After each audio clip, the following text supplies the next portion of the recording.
नमस्कार फ्रेंड्स, आज आपण कालखंडाच्या अभ्यासामध्ये घटक 5 भामनिकालीन दत्त आणि सुफी संप्रदाय या घटकाचा आज आपण अभ्यास करणार आहोत.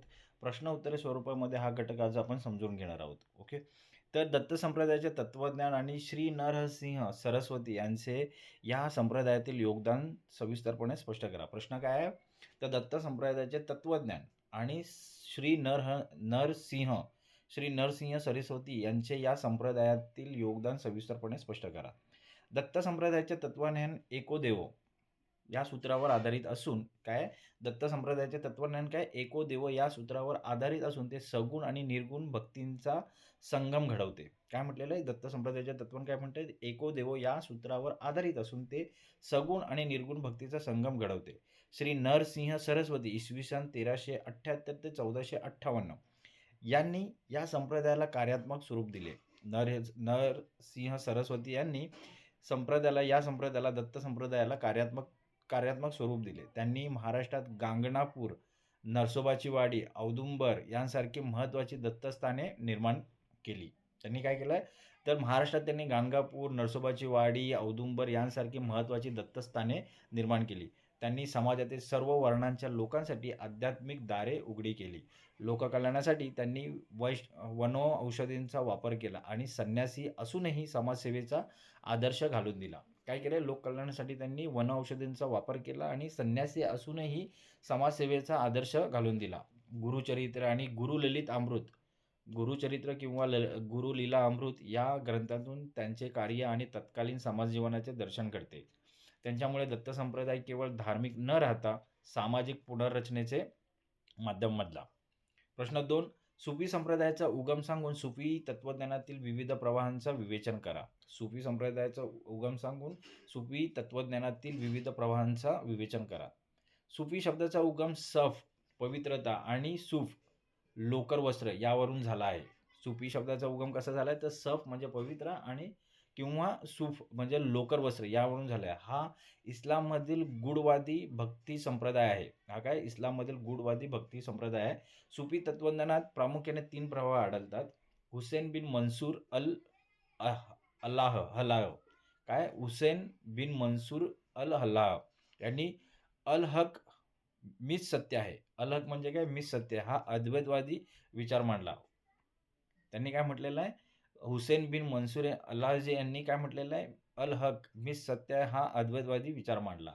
सुहावर्दी विचारधारा यात लोभ आणि मोह त्यागून ईश्वरात विलीन होण्यावर म्हणजे फना होण्यावर भर दिला जातो. पहिलं काय आहे? मीच सत्य आहे. दुसरं आहे सुहावर्दी विचारधारा यात लोभ आणि मोह त्यागून ईश्वरात विलीन होण्यावर भर दिला जातो म्हणजे फना होण्यास भर दिला जातो. इब्न उल अरबी आणि अब्दुल करीम जिली यांनी निसर्ग आणि मानव हे परमेश्वराचे प्रतिबिंब असल्याचे सांगून एकात्मवादाचा पुरस्कार केला.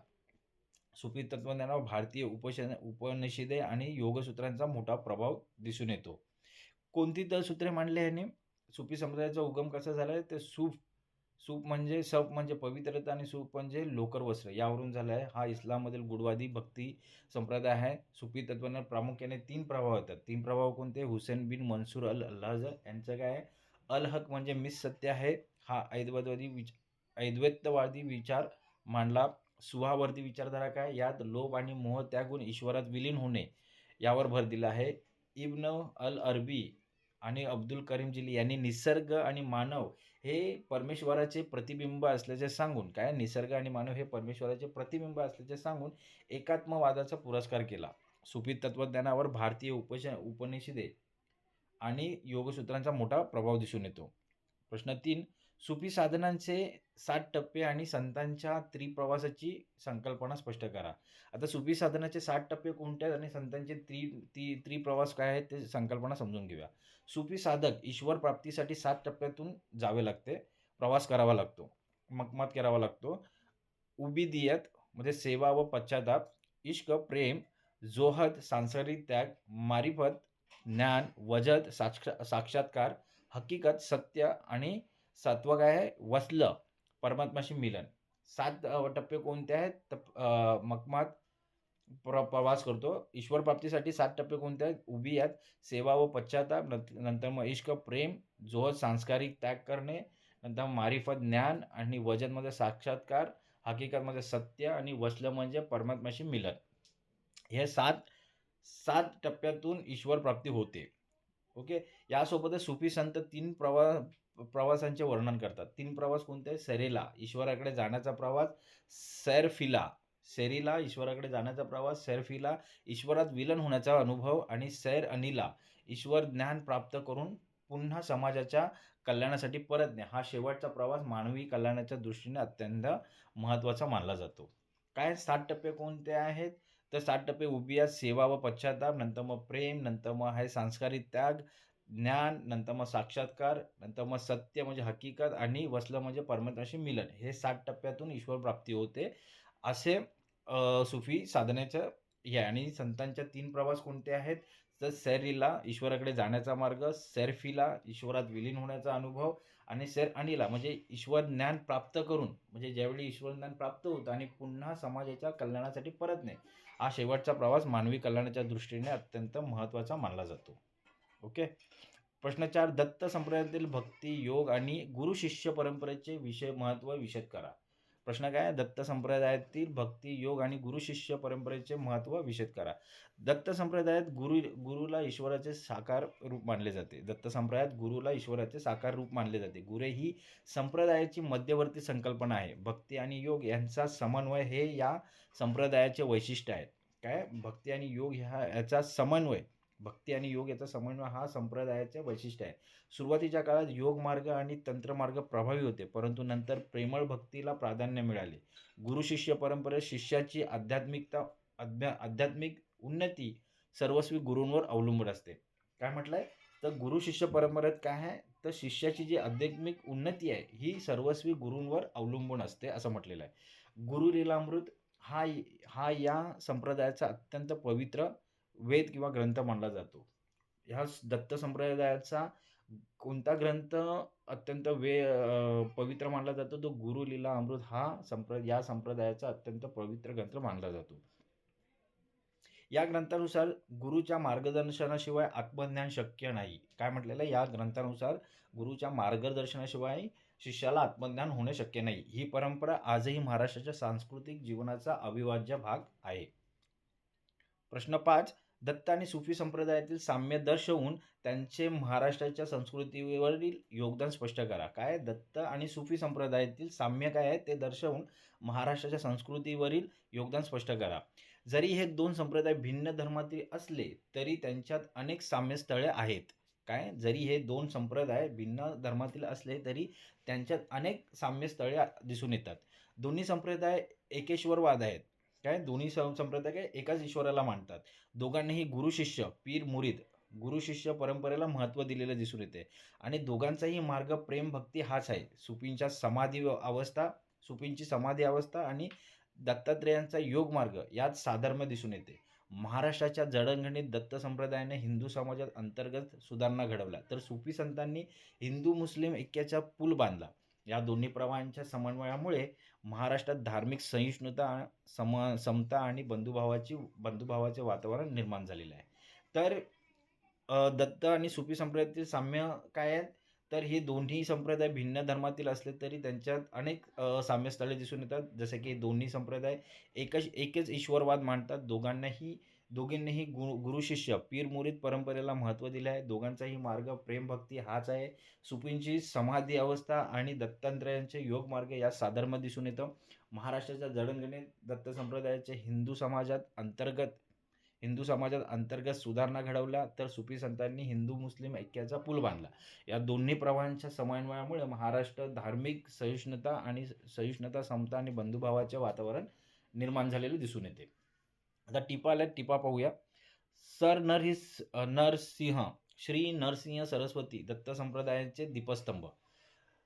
श्री नरसिंह सरस्वती हे दत्त संप्रदायाचे दुसरे अवतार मानले जातात. त्यांचा जन्म कारंजा, विदर्भ येथे झाला.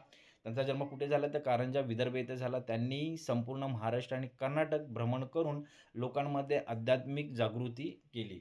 त्यांनी केवळ भक्तीच शिकवली नाही, तर वनौषधींच्या माध्यमातून लोकांची दुःखे दूर केली. त्यांच्या कार्यामुळे वाडी, गांगणापूर ही ठिकाणे दत्त उपासनेची प्रमुख केंद्रे बनली.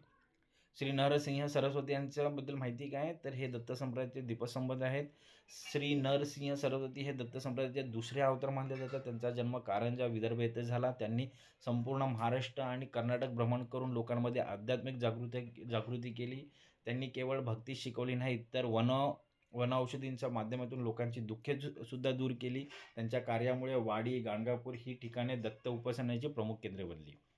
टिप 2, सुफी संप्रदायाचे भारतातील 5 प्रवाह सांगा. सुफी संप्रदायाचे भारतातील 5 प्रवाह काय आहेत? भारतात सुफी विचारांचा प्रसार 5 प्रमुख शाखांद्वारे झालेला आहे. सिलसिला झालेला आहे. यात चिश्तिया, ख्वाजा मुईनुद्दीन चिश्ती हा सर्वात लोकप्रिय प्रवाह ठरला, ज्याने संगीताचा कव्वाली भक्तीसाठी वापर केला. याशिवाय सुहावर्दीय, कादरीय, नक्षबंदी आणि कुबरावी या संप्रदायांनी भारताच्या विविध भागात इस्लामाचा उदार चेहरा मांडला. तर 5 प्रवाह कोणते आहेत? भारतात सुफी विचारांचा प्रसार 5 प्रमुख शाखांद्वारे झाला. सिलसिला झाला. यात चिश्तिया, ख्वाजा मुईनुद्दीन चिश्ती हा सर्वात लोकप्रिय प्रवाह ठरला, ज्याने संगीताचा कव्वाली भक्तीसाठी वापर केला. याशिवाय सुहावर्दीय, कादरीय, नक्षबंदी आणि कुबरावी या संप्रदायांनी भारताच्या विविध भागात इस्लामाचा उदार चेहरा मांडला. तर पुढची टीप आहे सुफी साधनेतील योग आणि प्रेमभक्ती. सुफी संतांनी भारतीय योगविद्येला प्राणायाम सुफी संतांनी भारतीय योगविद्येतील प्राणायाम आणि ध्यान यांचा अंगीकार केला होता. ते ईश्वराला आपला प्रियकर मानून त्यांच्या भेटीसाठी व्याकुळ होणाऱ्या प्रियेची म्हणजे आत्मा भूमिका मांडतात. हे प्रेमभक्ती संतांच्या मधुरा भक्तीची मिळतीजुळती आहे. इला इलाह इल्लल्लाह इला इलाह इल्लल्लाह या जपाचा उपयोग ते एकाग्रतेसाठी करतात. काय? साधनेतील योग आणि प्रेमभक्ती काय? सुफी संतांनी भारतीय योगविद्येतील प्राणायाम आणि ध्यान यांचा अंगीकार केला होता. ते ईश्वराला आपला प्रियकर मानून त्याच्या भेटीसाठी व्याकुळ होणाऱ्या प्रियेची म्हणजे आत्म्याची भूमिका मांडतात. ही प्रेमभक्ती संतांच्या मधुरा भक्तीशी मिळतीजुळती आहे. ला इला इल्लल्लाह या जपाचा उपयोग ते एकाग्रतेसाठी करतात. टिप 4, दत्त संप्रदायातील वाङ्मय ग्रंथसंबंध सांगा. दत्त संप्रदायाची शिकवण प्रामुख्याने दत्तप्रबोध, दत्त महात्म्य आणि गुरुलीलामृत या ग्रंथात साठवलेली आहे. विशेषतः गुरुचरित्र म्हणजे गुरुलीलामृत हा ग्रंथ दत्त भक्तांसाठी वेदतुल्य आहे. या ग्रंथात श्री नरसिंह सरस्वतींच्या लीलासोबतच तत्कालीन आचार विचार, धर्म आणि समाज स्थितीचे सविस्तर वर्णन येते. काय? दत्त संप्रदायातील वाङ्मय ग्रंथसंपदा काय? तर दत्त संप्रदायाची शिकवण प्रामुख्याने दत्तप्रबोध, दत्त महात्म्य आणि गुरुलीलामृत या ग्रंथात साठवलेली आहे. विशेषतः गुरुचरित्र म्हणजे गुरुलीलामृत हा ग्रंथ दत्त भक्तांसाठी वेदतुल्य आहे. या ग्रंथात श्री नरसिंह सरस्वतींच्या लीलांसोबतच तत्कालीन आचार विचार, धर्म आणि समाज स्थितीचे सविस्तर वर्णन येते. टिप 5, सुफी संप्रदायातील पीर मुरीद परंपरा. सुफी संप्रदायातील पीर मुरीद म्हणजे काय? गुरु शिष्य परंपरा. सुफी पंथात गुरुची जागा अत्यंत महत्त्वाची आहे. गुरुला पीर आणि मुर्शिद म्हणतात आणि शिष्याला मुरीद म्हणतात. गुरु आपल्या शिष्यावर कृपादृष्टी टाकून तजव्वुह करून त्याच्या आध्यात्मिक शक्ती जागृत करतो असे मानले जाते. ही संकल्पना दत्त संप्रदायातील गुरु शिष्य परंपरेशी पूर्णपणे साधर्म्य राखणारी आहे, ज्यातून दोन्ही संस्कृतीमधील वैचारिक देवाणघेवाण स्पष्ट होते. तर मित्र, आज आपण कालखंड अभ्यासातील घटक 5 बहामनीकालीन दत्त आणि सुफी संप्रदाय या 2 संप्रदायांचा अभ्यास आपण प्रश्न उत्तरी स्वरूपामध्ये केलेला आहे. हा घटक चांगल्या प्रकारे समजून घेण्यासाठी हा व्हिडिओ तुम्ही वारंवार पहा, जेणेकरून ह्या घटकाच्या ते मुद्दे तुम्हाला चांगल्या प्रकारे समजतील. तर आज आपण इथंच थांबूया. धन्यवाद. किती झाले?